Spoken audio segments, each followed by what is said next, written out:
Gab Dad, back with another review. I'm Dad. He's Dad. Here I am. I'm back. And he's Unbroken. And I'm Unbroken.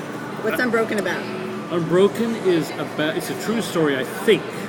We're told it's a true story of a man. We have no reason to disbelieve. A man called Louis Zamperini, is that it? Zamperini, who was from California. He was an Olympic... An Italian immigrant. Yeah, an Olympic athlete. He ran in the 1936 Berlin Olympics and won a medal. Well, that was a little unclear. No, I don't think he won a medal. He did well. He did well. Well. He became very well known, maybe even famous.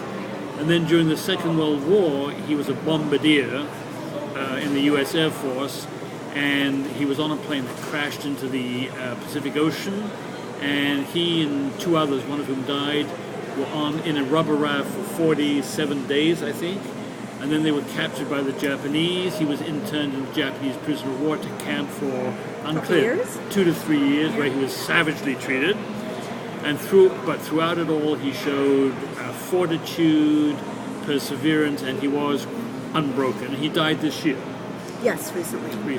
Film directed by Angelina Jolie, so it's definitely on the radar. A lot of buzz. Because of that. And, obviously the subject matter, biographical, inspirational, it's sort of on the award season radar as well. I mean, it is an inspiring, interesting story. Inspiring, maybe. Interesting, not so much. Well, interesting in that it's not your everyday story, as Dad just described. I've never been through most of that. It's the scenario. I went to law school. Well, yeah, similar. Yeah, I'm a mother, so a lot of torture. But in that sense, interesting. But why not interesting? Well, I think the two central parts of it, one of them is being on this rubber raft in the Pacific Ocean for a long, long period of time, and the other is being interned in a Japanese prisoner of war camp. We've seen this before. There's nothing original or unusual about it. We've seen it before, and it's not inherently, I want to say it's not cinematic. I mean, it's not very interesting. It's boring. And you describe this as a character study, and yet it isn't even really that, because mostly what he goes through is passive. I mean, he's resilient, which is a good quality. He doesn't give up. But it's a boring quality. Yes, and I have to say... He doesn't have much to say or do, really. No, that's true. And also another problem with the film is there's not much in the way of suspense, because we know how it works out. We know how this is going to end. Well, that's a common complaint of yours when we see a true story, and that I usually differ with that, because, just to say, we know he survived, doesn't mean it can't be suspenseful or interesting. No. So is that a problem in the direction, in the script? I don't know what it is. I mean, there were some strong parts of the film. The absolute best part of it is right at the beginning, when there is aerial combat, when these bombers are flying over Japan and are attacked by Japanese. That part was very well directed. We've seen that before as well, but it draws you in, and I would have rather seen more of that. Yeah. There were definitely boring stretches, and I kept sort of waiting to be amazed or uplifted. You know that you're supposed to be, but that's not the same as actually being. I think actually this is film... the problem in the performance? I think the star is Jack O'Connor or something. I think he's actually a boring actor. I don't think he brought much to it. Or is it the role or the way it was written? I mean, what was he supposed to bring to it? He takes beatings. He hangs out in a raft. Gets thirsty. I mean, so I have trouble... the characters weren't interesting in this film. It's not a character piece. I think that is the problem. Maybe so it's not a character piece, and the plot is a bit...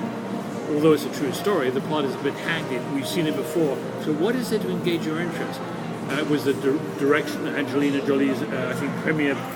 It's not her debut as a director. And also, I heard that the studio actually took it from her and re-edited it themselves. I must say that, I mean, who am I to say? Who are you to say? I don't know. Your dad. I'm Dad. That's right.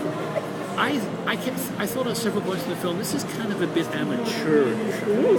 There's certainly no jaw-dropping directing going on here. No, there isn't. It could almost be borderline sort of one of these made-for-TV kind of stories. Yeah. It's not the cinematic experience that's going to blow you away, nor I think blow the award season away. No, I don't think so. I don't think it's worthy. I think this is like a B-, this film. It has recommendations, but not enough. Thank you. Yeah, and it's all, again, and my complaint I always make, it's long. It is too long.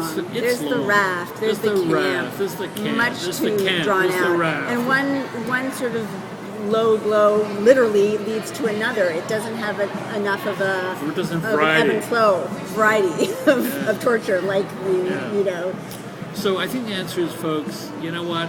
I wouldn't rush to the movie theater to see this. No, I'm afraid not. It's a B for me. It's a 3.5 dabs. I agree. Three and a half dabs. 3.5 dabs. I've seen better films. Good for him for being unbroken, but life goes on. Life goes on. Thanks for watching. Thanks for watching. Bye-bye. Bye.